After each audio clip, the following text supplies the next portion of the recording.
మొదటి ప్రభుత్వం తెలంగాణ ప్రజలు ముఖ్యమంత్రి కేసీఆర్ అయిన తర్వాత 9 ఏళ్లలో కోదండరామ్ గారికి ఎప్పుడైనా అపాయింట్మెంట్ ఇచ్చిండా? నేను కేటీఆర్ని హరీష్ రావు ముందు అడుగుతున్నా. మీ 9 ఏళ్ల కాలంలో కోదండరామ గారికి మీరు ఎప్పుడైనా అపాయింట్మెంట్ ఇచ్చి జేఏసీగా మీరు రాష్ట్ర విభజన కోసం చాలా పెద్దన్న పాత్ర పోషించారు. మరి మీరు మీ సేవలో తెలంగాణ ప్రజలకు అవసరము, మీకు ఒక బాధ్యత మేము పెట్టుకుంటాము, ఆ బాధ్యత ద్వారా తెలంగాణ ప్రజలకు మీరు ఇచ్చిన భరోసాను మీ ద్వారా చేయిస్తాము అని చెప్పిన మాటలను మేము నిలబెట్టుకుంటాము అని కోదండరామ్ గారిని ఎప్పుడైనా 9 ఏళ్ల కాలంలో కోదండరామ్ గారు అపాయింట్మెంట్ ఆడితే కూడా ఇయ్యలేని యొక్క దుస్థితి, దుర్మార్గమైన ఆ 9 ఏళ్ల పాలనలో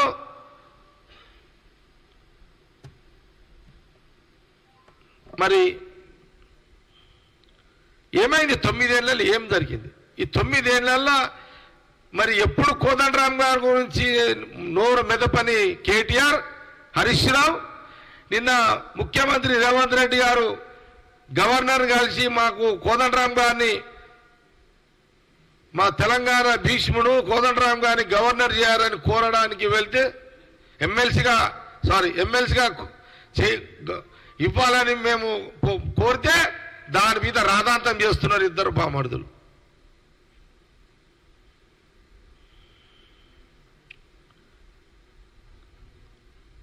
మీరు కోదండరామ్ గారిని అవమానించారు. మేము కోదండరామ్ గారిని కాంగ్రెస్ పార్టీ ప్రేమించింది. ఇప్పుడు ఆయన గౌరవించింది. ఇప్పుడు ఆయన మర్యాదిస్తుంది కాంగ్రెస్ పార్టీ. ఆనాడు ఈనాడు ఏనాడు ఉన్న తెలంగాణ ఉద్యమకారులు, ఉద్యోగస్తులు ఎవరైనా సరే అందరూ గమనించాలి ఇదంతా.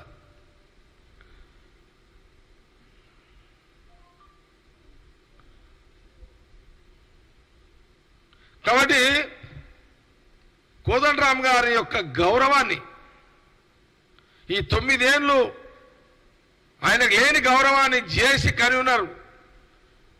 రథ సారథి, ఉద్యమ సారథి చేసి కని ఉన్న కోదండరామ్ గారిని ఈరోజు కాంగ్రెస్ పార్టీ సీఎం రేవంత్ రెడ్డి గారు గౌరవిస్తూ, సోనియా గాంధీ, రాహుల్ గాంధీ వారిని గౌరవాన్ని ఇచ్చే విధంగా ఈరోజు గౌరవప్రదమైన ఒక గవర్నర్ కోటాలో గవర్నర్ పోస్టు ఎమ్మెల్సీని ఈరోజు మా ముఖ్యమంత్రి గారు ప్రతిపాదిస్తే దాని మీద ఈరోజు కేటీఆర్ మాట్లాడుతున్నాడు. హరీష్ రావు సిగ్గనిపిస్తలేదా అని అంటున్నాను నేను. మీకు సిగ్గనిపిస్తలేదా? మీరు చేయలేని పని కాంగ్రెస్ పార్టీ చేస్తుంటే మీకు తలకాయ దించుకోవాల్సిన పరిస్థితిలో మాట మాట్లాడుతున్నారే, సిగ్గు అనిపిస్తలేదా? సిగ్గు వదిలేసిరా మీరు?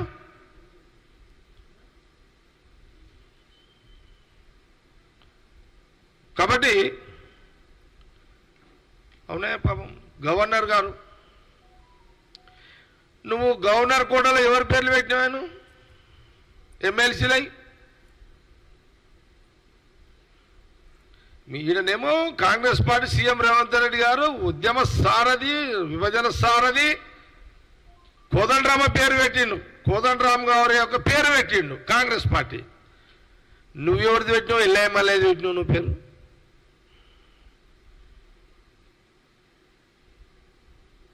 ఇది తెలంగాణ ప్రజలు గమనించండి.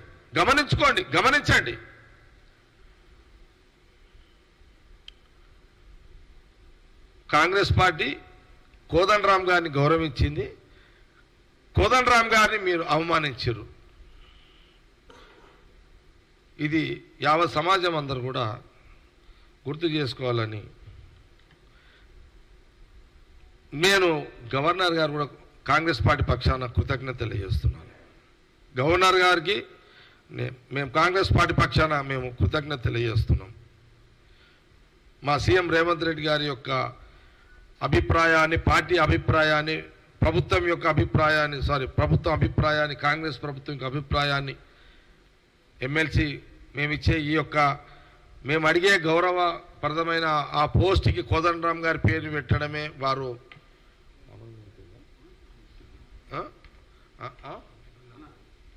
అయిపోయింది.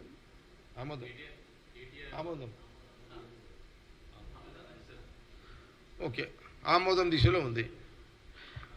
గవర్నర్ గారిని కాంగ్రెస్ పార్టీ బహుశా ఇంకా వారి ఆమోదం ఇంకా రావాలనుకుంటా, వస్తుందని ఆశిస్తున్నాము. మేము ఆ రిజల్ట్ కోసం ఎదురు చూస్తున్నాము. మేము కాంగ్రెస్ పార్టీ గాంధీ భవన్ మేము గవర్నర్ గారిని తమిళిసాయి గారు గవర్నర్ గారిని మేము కాంగ్రెస్ పార్టీ గాంధీ భవన్ నుంచి వారికి కృతజ్ఞతలు తెలియజేస్తున్నాం. అది మేము విలువలతో కూడుకున్న రాజకీయం చేసేదే కాంగ్రెస్ పార్టీ, విలువలు లేని రాజకీయం చేసేదే బీఆర్ఎస్ పార్టీ. విలువలు ఉన్న కాంగ్రెస్ పార్టీ ముఖ్యమంత్రిగా రేవంత్ రెడ్డి ఎక్కడ, విలువలు లేని కేసీఆర్ కుటుంబం ఎక్కడ? ఇది గమనించండి. ఇదంతా గవర్నర్ గారు తెలంగాణ ప్రజలు చాలా గవర్నర్ గారి యొక్క నిర్ణయము, ఆమె తీసుకునే నిర్ణయం కూడా ఆమెకు చాలా గొప్ప పేరును తీసుకొచ్చే విధంగా ఆమె నిర్ణయం ఉండబోతుంది. ఆమెది తెలంగాణ ప్రజలు గవర్నర్ గారిని ఆ నిర్ణయం అధికారంగా వచ్చిన వెంటనే తెలంగాణ ప్రజలు ఉద్యమకారులు హర్షిస్తారు అందరు కూడా, ఇలా నో డౌట్.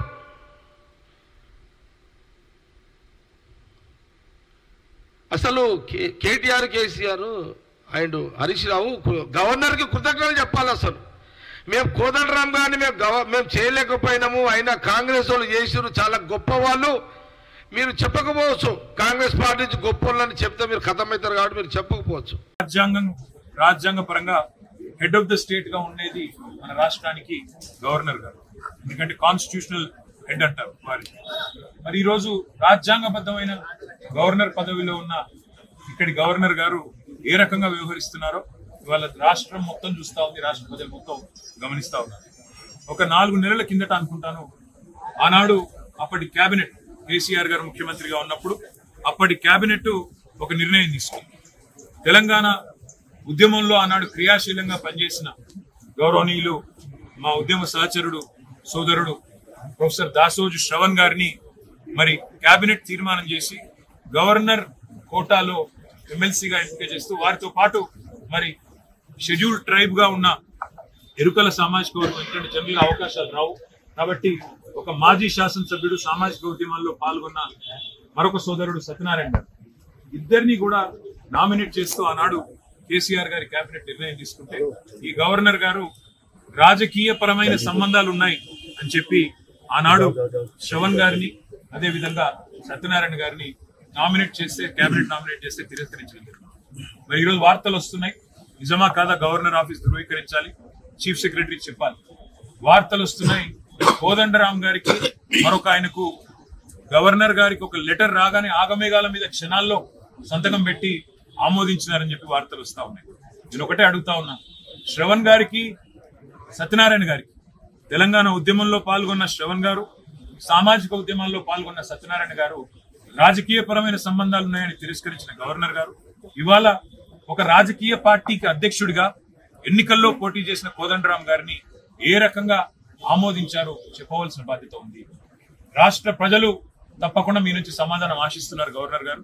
మీరు రాష్ట్ర ప్రజలు ఇచ్చే జీతంతోనే మీకు ప్రతి నెల జీతం అందుతా ఉంది, రాజ్భవన్ మెయింటెనెన్స్ కూడా ప్రజల సొమ్ముతోనే జరుగుతా ఉంది. మీరు ప్రజలకు జవాబుదారీ, కేవలం రేవంత్ రెడ్డికి కాదు. అందుకే నేను గవర్నర్ గారిని డిమాండ్ చేస్తా ఉన్నా, ఏ రకమైన విచక్షణతోని మీరు ఒక రాజకీయ పార్టీ అధ్యక్షుడికి ఇవాళ ప్రభుత్వం నామినేట్ చేసి మీకు పంపితే మీరు ఆమోదించారు. ఆనాడు ఉన్న అభ్యంతరాలు ఈ రోజు ఎందుకు లేవు? మీకేమైనా కాంగ్రెస్ బీజేపీ మ్యాచ్ ఫిక్సింగ్ లో భాగంగా మీకున్న ఫెవికాల్ బంధంలో భాగంగా ఇది జరిగిందా? గవర్నర్ గారు రాష్ట్ర ప్రజలకు చెప్పాలి. మరి తప్పకుండా ఈ విషయంలో గవర్నర్ గారిని తప్పకుండా అదే విధంగా ఈ నిర్ణయం తీసుకున్న ప్రభుత్వాన్ని నేను అడుగుతా ఉన్నా.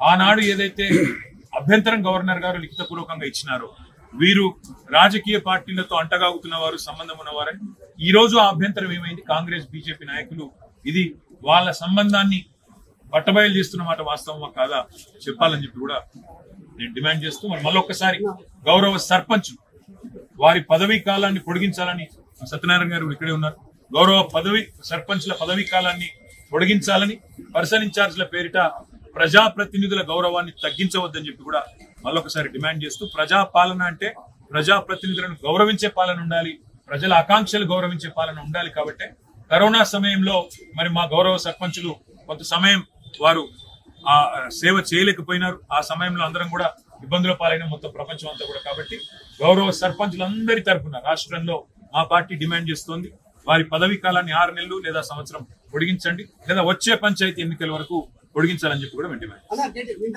ముఖ్యమంత్రి రేవంత్ రెడ్డి మాట్లాడుతూ కేసీఆర్ కొనవు కూర్చోటున్నాడు, అది గొంతులు ఇస్తే బాగా మా కార్యకర్తలకు దాని ఏంటి మాట? ఇప్పుడు కాదు తమ్ముడు, ఎప్పుడో చెప్పారు పెద్దలు, మీకు అది గుర్తుండే ఉండొచ్చు. సుమతి శతకం అనుకుంటా, కనకపు సింహాసనమున శునకము కూర్చుండబెట్టి శుభలగ్నమున పట్టము కట్టిన వెనుకటి గుణమేల మాను వినరా సుమతి అన్నారు. అంటే మంచి ముహూర్తం చూసి ఒక శునకాన్ని తీసుకొచ్చి మరి ఒక మంచి పదవిలో పెట్టిన నీచ మానవులు తమ వెనుకటి గుణాలు మానరు అని సుమతి శతకంలో ఏనాడు చెప్పినారు. కాబట్టి వారి గురించి నేను మాట్లాడినా నోరు ఖరాబ్ చేసుకోను. కానీ ఒకటి మాత్రం వాస్తవం, ఈ అహంకారం, ఈ రకమైన ఒక వెకిలి వ్యవహారం మాకు వాళ్ళని చూస్తుంటే ఒకటే అనిపిస్తా ఉంది. ఈ ప్రభుత్వంలో ఉండే పెద్దలను చూస్తుంటే ఒకటే అనిపిస్తా ఉంది. వారు మాటి మాటికి మమ్మల్ని అంటా ఉన్నారు, మీరు ఇంకా అధికారంలో ఉన్నట్టుగా భావిస్తున్నారు అంటున్నారు. కానీ వాస్తవం ఏంటంటే వాళ్ళు ఇంకా ప్రతిపక్షంలో ఉన్నామనుకుంటున్నారు, మేము అధికారంలో ఉన్నామనుకుంటున్నారు. అందుకని వాళ్ళు చూస్తే మీరు మా మీద ఆడిపోసుకుంటున్నారు. అధికారం ఇచ్చి 45-50 రోజులు అయ్యింది, మమ్మల్ని ఆడిపోసుకోవడం ఎందుకు, మమ్మల్ని తిట్టిపోసుకోవడం ఎందుకు? శాతనైతే మీరు ఇచ్చిన 420 హామీలు నెరవేర్చండి, శాతనైతే సేవ ఉంటే ప్రజలకు ఇచ్చిన హామీలు నెరవేర్చండి. వారు మమ్మల్ని వ్యక్తిగతంగా ఎంత దూషించినా, మాకు రాజకీయాల్లోకి వచ్చిన తర్వాత మీకు తెలుసు ఈ దూషణలు ముఖ్యంగా ఇట్లాంటి కుసంస్కారమైన వ్యక్తులు ఉన్నప్పుడు తప్పవు. కానీ మేము ప్రజల తరపున మాత్రం వారిచ్చిన 420 హామీలు, అందులో 100 రోజుల్లో అమలు చేస్తానన్న 6 గ్యారంటీ, వీటన్నిటి విషయంలో మాత్రం మా దృష్టి ప్రజల దృష్టి మరల్చకుండా చూసుకుంటాం. ఎందుకంటే ఇవన్నీ కూడా ప్రజల దృష్టి మరల్చే ఎత్తుగడలు, కుయుక్తులు. వాళ్ళ రాష్ట్రంలో ఒకటి స్పష్టంగా కనబడుతోంది కదా, కాంగ్రెస్ బీజేపీల ఫెవికాల్ బంధం ఏదైతే ఉందో రోజు రోజుకి ప్రజలకు అర్థమవుతాం. మీరు గమనిస్తే మన కడియం శ్రీహరి గారు, మా కౌశిక్ రెడ్డి గారు ఇద్దరు కూడా ఇక్కడే ఉన్నారు. వారు ఎమ్మెల్సీలుగా ఉండే తర్వాత మొన్న ఎమ్మెల్యేలు అయినారు. ఇద్దరు రాజీనామా చేసినారు ఒకటే రోజు రాజీనామా చేస్తే చైర్మన్ గారు అదే క్షణంలో ఒకటేసారి ఆమోదించారు. వెంటనే ఒకటే బులెటిన్ లో ఎలక్షన్ కమిషన్ కి నివేదించారు. 2 ఖాళీలు వచ్చినాయి.